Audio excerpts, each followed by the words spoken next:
একদিন শহরের এক কোণায় একটি ডাস্টবিনের পাশে একটি ছোট বিড়াল খাবারের খোঁজে ঘোরাফেরা করছিল। হঠাৎ তার চোখে পড়ল একটি পুরনো ভাঙা গিটার। কৌতূহলে সে পা বাড়িয়ে সেটার তারে আঁচড় দিল। সে বাজিয়ে দেখতে চাইল, মজার আওয়াজ হল। আশেপাশে দাঁড়ানো কিছু মানুষ এই দৃশ্য দেখে হাসাহাসি করতে লাগল। ওই বিড়ালগুলো বলতে লাগল, বিড়ালটা গিটার বাজাচ্ছে, হা হা, এটাও এখন গায়ক হবে নাকি? মানুষগুলোর ঠাট্টা শুনে বিড়ালটা কষ্ট পেল, কিন্তু থেমে থাকল না। বরং সে ভাবল, একদিন আমি সত্যি সত্যি বড় গায়ক হব। সবাই তখন হাততালি দেবে, কেউ হাসবে না।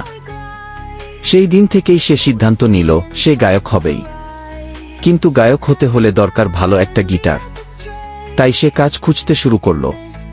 প্রথমে একটা ওয়ার্কশপে কাজ পেল, লোহা, কাঠ আর ধুলোর মাঝে কষ্ট করে কিছু টাকা জমালো। এরপর রাজমিস্ত্রির কাজ করল, ইট, বালি আর রোদের মধ্যে দিনের পর দিন। তারপর গ্রিলের কাজ শিখল, আগুনের পাশে থেকে ধৈর্য ধরে কাজ করল। শেষ পর্যন্ত সে এক ডেলিভারি সার্ভিসে চাকরি পেল। শহরের এক প্রান্ত থেকে আরেক প্রান্তে দৌড়ে দৌড়ে প্যাকেট পৌঁছে দিল। এভাবে সে ধীরে ধীরে টাকা জমাতে লাগল।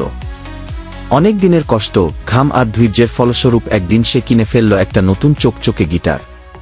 সেটা নিয়ে সে প্রতিদিন প্র্যাকটিস করত। দিনের কাজ শেষে রাতে ছাদে বসে সে মৃদুস্বরে গান গাইত আর গিটার বাজাত। দিন গেল, মাস গেল, বছর পেরোল। একদিন তার গান সোশ্যাল মিডিয়ায় ভাইরাল হয়ে গেল। সবাই অবাক হয়ে বলল, এই তো সেই বিড়ালটা যে একদিন ডাস্টবিনে গিটার পেয়েছিল। এখন সে বিশাল স্টেজে পারফর্ম করে। হাজার হাজার মানুষ তার গান শোনে, তাকে ভালোবাসে।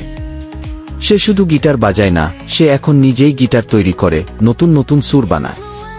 এরকম আরও নতুন নতুন ভিডিও বা কাহিনী গল্প দেখার জন্য আমাদের পাশে থাকুন। ধন্যবাদ।